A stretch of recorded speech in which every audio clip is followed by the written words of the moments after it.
News PG medical సీట్లలో అక్రమాలు ఒక్కొక్కటిగా బయటకు వస్తున్నాయి. కాళోజీ నారాయణరావు ఆరోగ్య విశ్వవిద్యాలయం రిజిస్ట్రార్ ఫిర్యాదుతో రంగంలోకి దిగిన ఎన్ఫోర్స్మెంట్ డైరెక్టరేట్ అధికారులు దర్యాప్తులో నమ్మలేని నిజాలు వెలుగులోకి వస్తున్నాయి. తెలంగాణలోని పలు మెడికల్ కాలేజీల ఆస్తులు జప్తు చేశారు ఈడీ అధికారులు.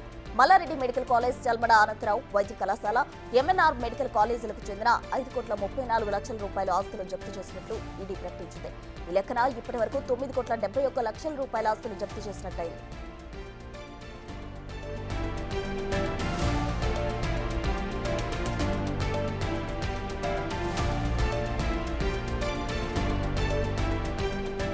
మెడికల్ సీట్లలో అవకతవకలపై ఈడీ దర్యాప్తు ముమ్మరంగా సాగుతోంది. వరంగల్ జిల్లా మట్వాడ పోలీస్ స్టేషన్లో నమోదైన కేసు ఆధారంగా అధికారులు విచారణ చేస్తున్నారు. కొన్ని ప్రైవేట్ మెడికల్ కాలేజీలు, కన్సల్టెంట్లు మధ్యవర్తులతో కలిసి సీట్లు బ్లాక్ చేసినట్లు గుర్తించారు. సాధారణ మెడికల్ సీట్ల కంటే 3 రెట్లు ఎక్కువగా ఫీజులు వసూలు చేసినట్టు ఈడీ దర్యాప్తులో తేలింది. వాటిపై చర్యలు తీసుకుంటోంది.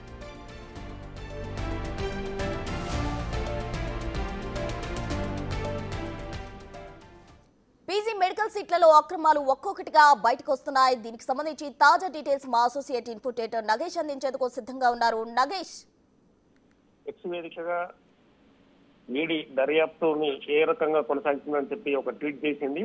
తెలంగాణలో పీజీ మెడికల్ సీట్ల అవకతవకలపైన దర్యాప్తు ముమ్మరం చేస్తూ ఆ ట్వీట్ లో పేర్కొంది. ఎందుకంటే పలు మెడికల్ కాలేజీలు ఆస్తులను జప్తు చేస్తూ కూడా అందులో నోటిఫికేషన్ లో పేర్కొంది. ఎందుకంటే Mallareddy medical college, Chalmeda Anandrao Karimnagar institute of medical science, MNR medical college medical వీళ్ళందరి ఆస్తులను జప్తు చేస్తున్నట్టుగా ఈడీ ట్వీట్ చేసింది. 5.34 కోట్ల ఆస్తులను జప్తు చేసినట్టుగా పేర్కొంది. ఇప్పటి వరకు 9.71 కోట్ల ఆస్తులు అటాచ్ చేసినట్టుగా కూడా ఈడీ తన దర్యాప్తులో వెల్లడించింది. ఎందుకంటే మెడికల్ సీట్లు ఎక్కువ మొత్తంలో కోట్లాది రూపాయలు తీసుకున్నట్టుగా దర్యాప్తులో తెలియదు. ఎందుకంటే చాలా మంది స్టూడెంట్స్ మెడికల్ సీటు కావాలంటే కూడా డబ్బులు పెట్టాలి, అలాగే పీజీ సీట్ రావాలంటే కూడా 3 కోట్ల పైన డిమాండ్ చేస్తున్న పరిస్థితి. Kaloji Narayanarao health sciences university registrar ఫిర్యాదు పైన ఈ దర్యాప్తు కొనసాగింది. వరంగల్ జిల్లా మట్వాడ పిఎస్ లో గతంలో 7 కేసు నమోదైంది.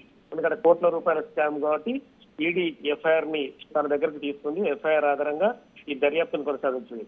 ప్రైవేట్ మెడికల్ కాలేజీలు, కన్సల్టెంట్లు మధ్యవర్తులతో కలిసి సీట్లు బ్లాక్ చేసి 3 కోట్ల నుంచి 5 కోట్ల రూపాయలు తీసుకున్నట్టుగా దర్యాప్తులో తేలింది. ఎందుకంటే సాధారణ మెడికల్ సీట్ల కంటే కూడా 3 రెట్లు అధికంగా ఫీజులు వసూలు చేసినట్టుగా కూడా దర్యాప్తులో తేలిన పరిస్థితి. ఎందుకంటే సాధారణంగా గవర్నమెంట్ ఫీజు అయితే 1,00,00,000 ఉంటుంది, కానీ దానికి డబుల్గా 3 కోట్ల నుంచి 5 కోట్ల వరకు కూడా వసూలు చేసినట్టుగా, డిమాండ్ను బట్టి వసూలు చేసినట్టుగా తేలింది. ప్రస్తుతం అయితే ఆస్తుల్ని అటాచ్ చేస్తూ కొన్ని ఆస్తులు కూడా సీజ్ చేసినట్టు పేర్కొంది.